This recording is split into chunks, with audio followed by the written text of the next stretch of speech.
From the English Standard Version of the Bible by Crossways Publishing, a reading of the book of Leviticus, chapters 13 through 15. Leviticus chapters 13 through 15. The Lord spoke to Moses and Aaron, saying, When a person has on the skin of his body swelling or an eruption or a spot, and it turns into a cause of leprous disease on the skin of his body, then he shall be brought to Aaron the priest, or to one of his sons the priests. And the priest shall examine the diseased area on the skin of his body, and if the hair in the diseased area has turned white, and the disease appears to be deeper than the skin of his body, it is a case of leprous disease. When the priest has examined him, he shall pronounce him unclean. If the spot is white in the skin of his body and appears no deeper than the skin, and the hair on it has not turned white, the priest shall shut up the diseased person for 7 days. And the priest shall examine him on the 7th day.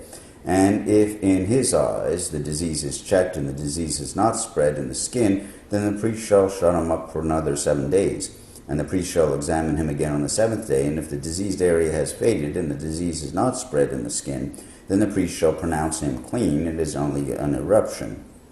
And he shall wash his clothes and be clean. But if the eruption spreads in the skin after he has shown himself to the priest for his cleansing, he shall appear again before the priest, and the priest shall look. And if the eruption is spread in the skin, then the priest shall pronounce him unclean. It is a leprous disease. When a man is afflicted with a leprous disease, he shall be brought to the priest, and the priest shall look. And if there is a white swelling in the skin that has turned the hair white, and there is raw flesh in the swelling, it is a chronic leprous disease in the skin of his body, and the priest shall pronounce him unclean. He shall not shut him up, for he is unclean. And if the leprous disease breaks out in the skin, so that the leprous disease covers all the skin of the diseased person from the head to the foot, so far as the priest can see, then the priest shall look, and if the leprous disease has covered all his body, he shall pronounce him clean of the disease. It has all turned white, and he is clean. But when raw flesh appears on him, he shall be unclean. And the priest shall examine the raw flesh and pronounce him unclean. Raw flesh is unclean, for it is a leprous disease. But if the raw flesh recovers and turns white again, then he shall come to the priest, and the priest shall examine him. And if the disease has turned white, then the priest shall pronounce the diseased person clean. He is clean.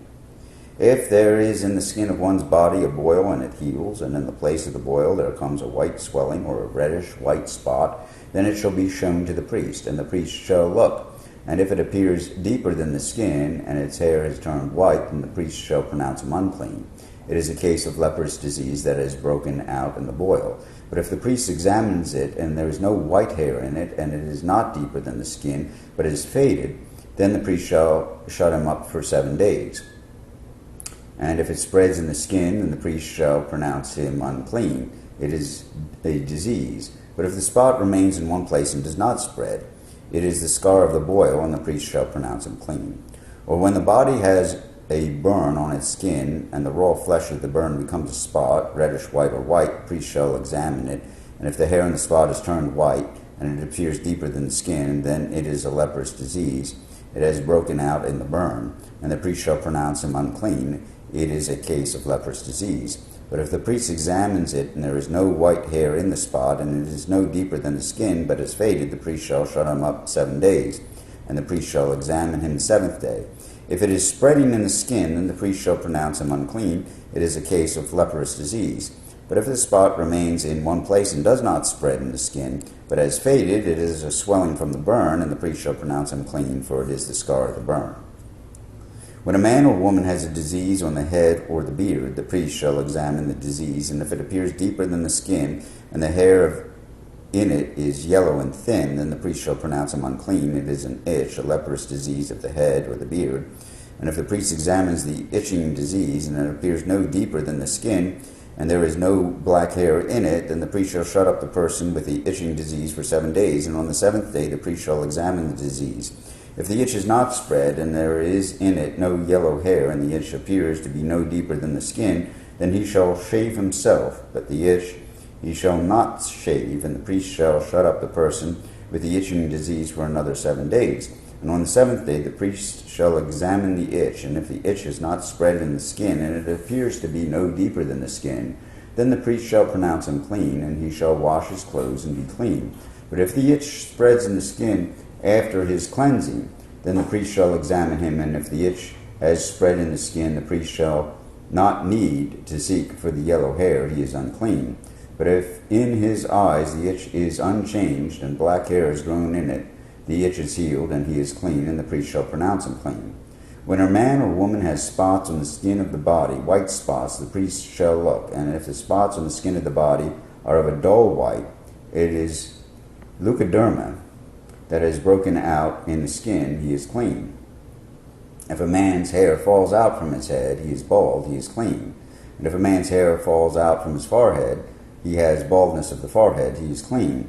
But if there is on the bald head or on the bald forehead a reddish white diseased area, it is a leprous disease breaking out on his bald head or his bald forehead, then the priest shall examine him. And if the disease swelling is reddish white on his bald head or on his bald forehead, like the appearance of leprous disease in the skin of the body, he is a leprous man. He is unclean. The priest must pronounce him unclean. His disease is on his head. The leprous person who has the disease shall wear torn clothes, and let the hair of his head hang loose, and he shall cover his upper lip and cry out, Unclean, unclean. He shall remain unclean as long as he has the disease. He is unclean. He shall live alone. His dwelling shall be outside the camp. When there is a case of leprous disease in a garment, whether a woolen or a linen garment, in warp or woof of linen or wool, or in a skin, or in anything made of skin, if the disease is greenish or reddish in the garment, or in the skin, or in the warp or woof, or in any article made of skin, it is a case of leprous disease, and it shall be shown to the priest. And the priest shall examine the disease, and shut up that which has the disease for 7 days. Then he shall examine the disease on the seventh day. If the disease has spread in the garment, in the warp, or in the woof, or in the skin, whatever be the use of the skin, the disease is a persistent leprous disease, it is unclean. And he shall burn the garment, or the warp, or the woof, the wool, or the linen, or any article made of skin that is diseased, for it is a persistent leprous disease, it shall be burned in fire. And if the priest examines, and if the disease is not spread in the garment, in the warp, or the woof, or in any article made of skin, then the priest shall command that they wash the thing in which is the disease, and he shall shut it up for another 7 days. And the priest shall examine the diseased thing after it has been washed. And if the appearance of the diseased area has not changed, though the disease has not spread, it is unclean. You shall burn it with fire, whether the rot is on the back or on the front. But if the priest examines, and if the diseased area has faded after it has been washed, he shall tear it out of the garment, or the skin, or the warp, or the woof. Then, if it appears again in the garment, in the warp or woof, or in any article made of skin, it is spreading. You shall burn with fire whatever has the disease. But the garment, or the warp, or the woof, or any article made of skin from which the disease departs, when you have washed it, it shall then be washed a second time and be clean. This is the law for a case of leprous disease in a garment of wool or linen, either in the warp or the woof, or in any article made of skin, to determine whether it is clean or unclean. The Lord spoke to Moses, saying, This shall be the law of the leprous person for the day of his cleansing. He shall be brought to the priest, and the priest shall go out of the camp, and the priest shall look. Then if the case of leprous disease is healed in the leprous person, the priest shall command them to take for him who is to be cleansed 2 live clean birds, and cedar wood, and scarlet yarn, and hyssop. And the priest shall command them to kill one of the birds in an earthenware vessel over fresh water. He shall take the live bird with the cedar wood, and the scarlet yarn, and the hyssop, and dip them and the live bird in the blood of the bird that was killed over the fresh water. And he shall sprinkle it 7 times on him who is to be cleansed of the leprous disease, and he shall pronounce him clean, and shall let the living bird go into the open field. And he who is to be cleansed shall wash his clothes, and shave off all his hair, and bathe himself in water, and he shall be clean. And after that he may come into the camp. but live outside his tent 7 days. And on the 7th day he shall shave off all his hair from his head, his beard, and his eyebrows. He shall shave off all his hair, and then he shall wash his clothes, and bathe his body in water, and he shall be clean. And on the 8th day he shall take 2 male lambs without blemish, and 1 ewe lamb a year old without blemish, and a grain offering of 3/10 of an ephah of fine flour mixed with oil, and 1 log of oil. And the priest who cleanses him shall set the man who is to be cleansed and these things before the Lord at the entrance of the tent of meeting. And the priest shall take 1 of the male lambs and offer it for a guilt offering, along with a log of oil, and wave them for a wave offering before the Lord. And he shall kill the lamb in the place where they kill the sin offering and the burnt offering, in the place of the sanctuary. For the guilt offering, like the sin offering, belongs to the priest. It is most holy. The priest shall take some of the blood of the guilt offering, and the priest shall put it on the lobe of the right ear of him who is to be cleansed, and on the thumb of his right hand, and on the big toe of his right foot. Then the priest shall take some of the log of oil, and pour it into the palm of his own left hand, and dip his right finger in the oil that is in his left hand, and sprinkle some oil with his finger 7 times before the Lord. And some of the oil that remains in his hand the priest shall put on the lobe of the right ear of him who is to be cleansed, and on the thumb of his right hand, and on the big toe of his right foot, on top of the blood of the guilt offering. And the rest of the oil that is in the priest's hand he shall put on the head of him who is to be cleansed. Then the priest shall make atonement for him before the Lord. The priest shall offer the sin offering to make atonement for him who is to be cleansed from his uncleanness, and afterward he shall kill the burnt offering. And the priest shall offer the burnt offering and the grain offering on the altar. Thus the priest shall make atonement for him, and he shall be clean. But if he is poor and cannot afford so much, then he shall take 1 male lamb for a guilt offering to be waved, to make atonement for him, and 1/10 of an ephah of fine flour mixed with oil for a grain offering, and a log of oil. Also 2 turtle doves or 2 pigeons, whichever he can afford. The one shall be a sin offering, and the other a burnt offering. And on the 8th day he shall bring them for his cleansing to the priest to the entrance of the tent of meeting before the Lord. And the priest shall take the lamb of the guilt offering and a log of oil, and the priest shall wave them for a wave offering before the Lord. And he shall kill the lamb of the guilt offering. And the priest shall take some of the blood of the guilt offering, and put it on the lobe of the right ear of him who is to be cleansed, and on the thumb of his right hand, and on the big toe of his right foot. And the priest shall pour some of the oil into the palm of his own left hand, and shall sprinkle it with his fingers, some of the oil that is in his left hand 7 times before the Lord. And the priest shall put some of the oil that is in his hand on the lobe of the right ear of him who is to be cleansed, and on the thumb of his right hand, and on the big toe of his right foot, in the place where the blood of the guilt offering was put. And the rest of all the oil that is in the priest's hand he shall put on the head of him who is to be cleansed, and to make atonement for him before the Lord.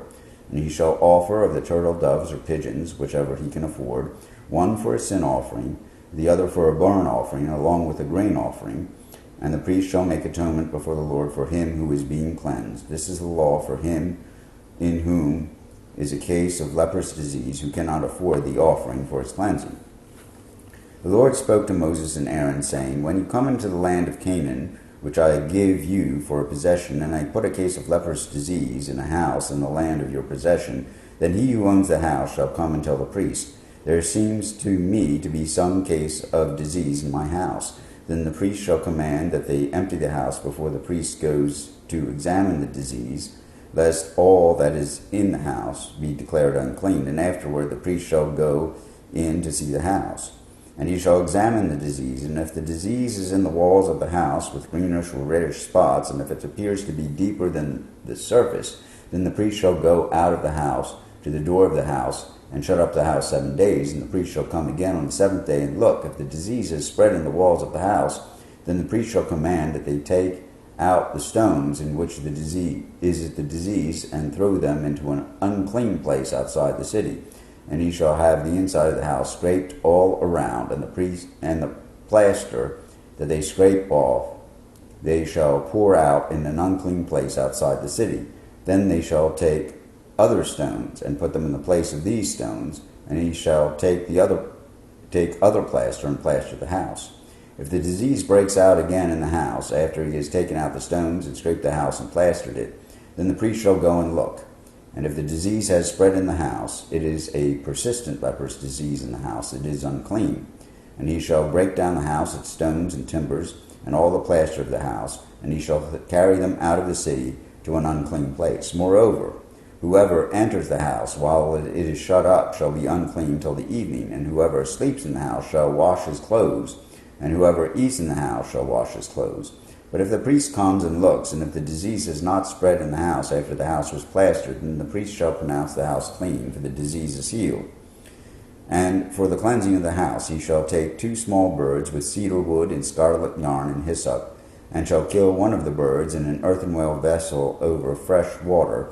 And he shall take the cedar wood and the hyssop and the scarlet yarn along with a live bird, and dip them in the blood of the bird that was killed, and in the fresh water, and sprinkle the house 7 times. Thus he shall cleanse the house with the blood of the bird, and with the fresh water, and with the live bird, and with the cedar wood, and hyssop, and scarlet yarn. He shall let the live bird go out of the city into the open country, so he shall make atonement for the house, and it shall be clean. This is the law for any case of leprous disease, for an itch, for leprous disease in a garment or in a house, and for a swelling or an eruption or a spot, to show when it is unclean and when it is clean. This is the law for leprous disease. The Lord spoke to Moses and Aaron, saying, Speak to the people of Israel, and say to them, When any man has a discharge from his body, his discharge is unclean. And this is the law of his uncleanness for a discharge, whether his body runs with his discharge, or his body is blocked up by his discharge, it is his uncleanness. Every bed on which one with a discharge lies shall be unclean, and everything on which he sits shall be unclean. And anyone who touches his bed shall wash his clothes, and bathe himself in water, and be unclean until evening. And whoever sits on anything on which the one with the discharge has sat shall wash his clothes, and bathe himself in water, and be unclean until the evening. And whoever touches the body of the one with the discharge shall wash his clothes, and bathe himself in water, and be unclean until the evening. And if the one with the discharge spits on someone who is clean, then he shall wash his clothes, and bathe himself in water, and shall be unclean until the evening. And any saddle on which the one with the discharge rides shall be unclean. And whoever touches anything that was under him shall be unclean until evening. And whoever carries such things shall wash his clothes, and bathe himself in water, and be unclean until the evening. Anyone whom the one with the discharge touches without having rinsed his hands in water shall wash his clothes, and bathe himself in water, and be unclean until the evening. And an earthenware vessel that the one with the discharge touches shall be broken, and every vessel of wood shall be rinsed in water. And when the one with the discharge is cleansed of his discharge, then he shall count for himself 7 days for his cleansing, and wash his clothes, and he shall bathe his body in fresh water, and be clean. And on the 8th day he shall take 2 turtle doves or 2 pigeons, and come before the Lord to the entrance of the tent of meeting, and give them to the priest. And the priest shall use them, one for sin offering, the other for a burnt offering, and the priest shall make atonement for him before the Lord for his discharge. If a man has an emission of semen, he shall bathe his whole body in water, and be unclean until evening. And every garment and every skin on which the semen comes shall be washed with water, and be unclean until the evening. If a man lies with a woman and has an emission of semen, both of them shall bathe themselves in water, and be unclean until the evening. When a woman has a discharge, and the discharge in her body is blood, she shall be in her menstrual impurity for 7 days, and whoever touches her shall be unclean until the evening. And everything on which she lies during her menstrual impurity shall be unclean. Everything also on which she sits shall be unclean. And whoever touches her bed shall wash his clothes, and bathe himself in water, and be unclean until the evening. And whoever touches anything on which she sits shall wash his clothes, and bathe himself in water, and be unclean until the evening. Whether it is the bed or anything on which he sits, when he touches it, he shall be unclean until the evening. And if any man lies with her, and her menstrual impurity comes upon him, he shall be unclean 7 days, and every bed on which he lies shall be unclean. If a woman has a discharge of blood for many days, not at the time of her menstrual impurity, or if she has a discharge beyond the time of her impurity, all the days of the discharge she shall continue in uncleanness.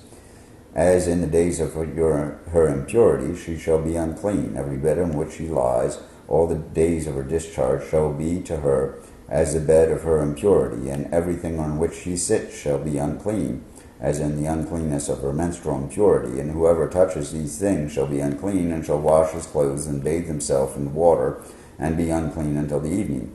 But if she is cleansed of her discharge, she shall count for herself 7 days, and after that she shall be clean. And on the 8th day she shall take 2 turtle doves or 2 pigeons, and bring them to the priest, to the entrance of the tent of meeting. And the priest shall use one for a sin offering, and the other for a burnt offering, and the priest shall make atonement for her before the Lord for her unclean discharge. Thus you shall keep the people of Israel separate from their uncleanness, lest they die in their uncleanness by defiling my tabernacle that is in their midst. This is the law for him who has a discharge, and for him who has an emission of semen, becoming unclean thereby, also for her who is unwell with her menstrual impurity, that is, for anyone, male or female, who has a discharge, and for a man who lies with a woman who is unclean.